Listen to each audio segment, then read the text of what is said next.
This is something that a lot of people don't do enough homework on. I've been guilty of it myself. And I wanted to put this together for you so that you don't make the same mistakes that I did, and so you can also live the way that you want to live. Some of these things are if you're not there financially, some of these things are going to cost money if you're in the West. With that said, if you're coming over to Southeast Asia where I am, Thailand, Vietnam, Kuala Lumpur, all this stuff is going to be within your budget. All right. If you're doing even like $2,000 a month, you're going to be golden over here with a lot of this stuff. So, number one, for renting a condo or apartment, I choose a condo every time. One, the building's always going to be nicer because the buildings are built around selling condo units and making money off of that, as opposed to apartments, which usually aren't going to invest as much to attract wealthier individuals. Also, with a condo unit, you can negotiate better deals because you're dealing with the actual owner as opposed to a property manager that's going to be more strict. Also, the property manager a lot of the times, at least in the West, is going to do a credit check. If it's your first place, they might get you to co-sign and all kinds of crazy stuff like that. I remember when I was making like crazy money as a trader, it was my first apartment and they still had my mom to co-sign. I said, look, I'll just pay you for the entire year right now. It's no problem. Here's my bank statements. They wouldn't even let me pay in advance. They wouldn't let me pay in advance. They wouldn't let me do without a cosign. Real hassle. You're going to get a lot of less hassle when you're dealing with an individual condo owner. Point number two, get a furnished place if possible. Okay? You hear that? That's a plane flying overhead at a scary low distance. Okay? I'm going to get to how to avoid having that happen to you and having a plane fly all over your fucking YouTube videos, okay? So, number two, get a furnished place if possible. So much easier to get in and out. In Asia, all the places are furnished. If I show my little place here, it's all furnished, none of my furniture. I can fit everything I need in about 2 big suitcases, including, my 3 suits and all that stuff. So much easier to get in and out. Also, it allows you to keep being a minimalist and be mobile to go where the opportunities are, all right? To where to get the best tax structure, to where to incorporate your business. Or even if you're still working a job, which I hope you are, and I hope you're on your own business, if you can move to where the jobs are, move to the state with the lowest taxes like Florida, where you're not paying state taxes, all right? That's furnished place makes it so much easier. Number three, get within walking distance of your office, okay? Doesn't apply if you work from home, but even working from home, it's easier with an office or to have coffee shops around you because you don't want to be at home all day. But being close to the office cuts travel time and hassle. You can also cut out the car and save money there. I know guys in Toronto that live 2 hours outside of Toronto, like an hour and a half, 2 hours each way in traffic every single day. I mean, that's 4 hours a day, 3-4 hours a day, 5 days a week. I mean, 15, 20 hours a week, in traffic. It's a nightmare, okay? Absolute nightmare for your mental health, for stress, all that stuff. Number four, get a high floor. The higher the better. I'm going to be moving soon. 20th floor is going to be the minimum that I'm looking for. The biggest factor is living in a high floor is eliminating street noise. Okay, you hear all that stuff that's going on in the background. You've got a guy welding over there. They're building another fucking condo over there. That street got louder. Wasn't like that when I moved in. High floor, you're not going to hear any of this fucking bullshit behind me. Okay, I cannot stand that stuff. A lot of the time I'm using those construction earmuffs that I told you about in my video. I got a video on the right 3M Optine earmuffs to buy, so you don't have to listen to all that fucking noise.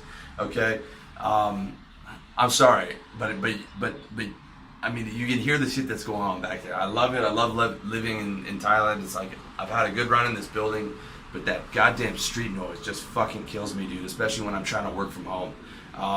Getting a high floor is the biggest way to eliminate that. Also, when you're looking out in a nice building on a high floor, you get that Scarface vibe, like the world is mine type of a feel. I went over to Pattaya a couple months ago to visit my buddy Rai and stayed in one of his. He's doing Airbnb management. Stayed in one of his places.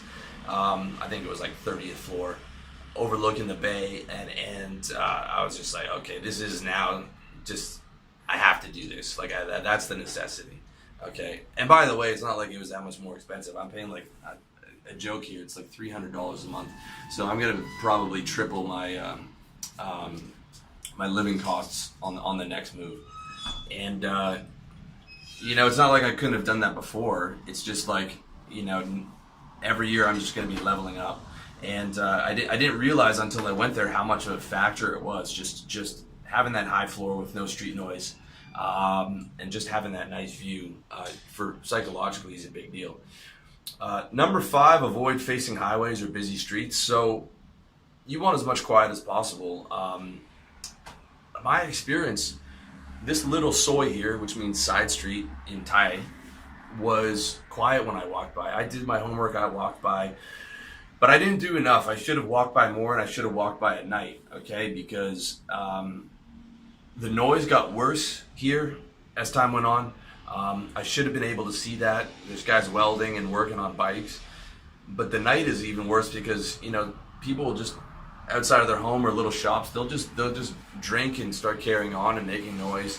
And there's one guy over here who starts fucking welding. He hasn't done it in a while, but like there was months where it was just like 10 o'clock at night. He'd be out there with his shirt off, just fucking welding in a residential neighborhood at like 10 o'clock at night on a fucking Wednesday, which is insane to me.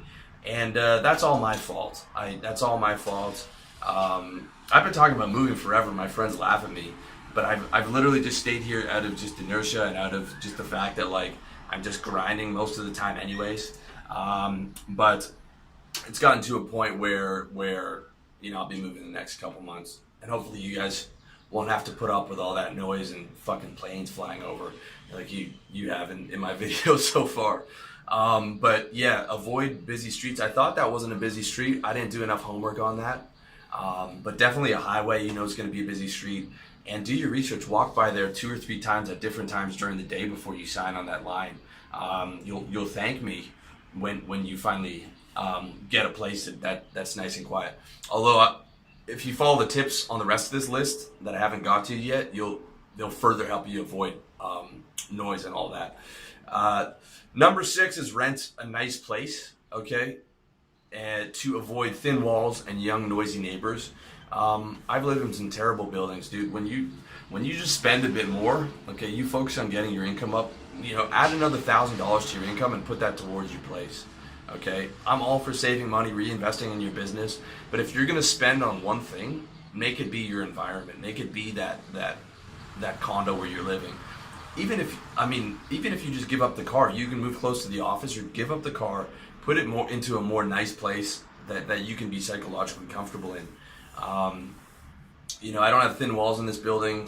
It's quite a nice building. There's no noisy neighbors. And that's just something that pricing will take care of. I look at these digital nomad guides here, for people on like how to live for, on $300 a month in Thailand. You're going to be living in such a terrible place with noisy neighbors and the garbage isn't going to be taken out. I mean, it's a really bad idea. You want to price that out and live in a place, live in a nice place, and you're not going to have problems with neighbors or thin walls. Nice places keep degenerates out.